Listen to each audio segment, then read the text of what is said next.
Hi friends. Bollywood నటి భాగ్యశ్రీ ఇప్పుడు సినిమాలకు దూరంగా ఉంటుంది. కానీ సల్మాన్ ఖాన్తో జంటగా తన తొలి చిత్రం మైనే ప్యార్ కియా రిలీజ్ తర్వాత ఆమె ఓవర్ నైట్ స్టార్ అయిపోయిందనేది వాస్తవం.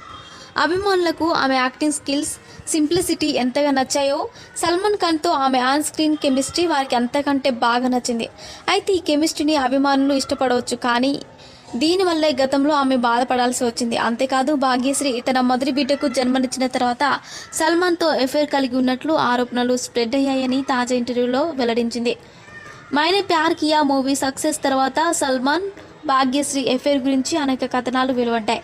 అయితే దీని గురించే ఓల్డ్ ఇన్సిడెంట్ను ఉదాహరిస్తూ తన మొదటి బిడ్డ అభిమన్యు పుట్టినప్పుడు జరిగిన విషయాన్ని గుర్తు చేసుకుంది. నాకు మొదటి బిడ్డ పుట్టినప్పుడు ఆసుపత్రిలో ఉన్నాను.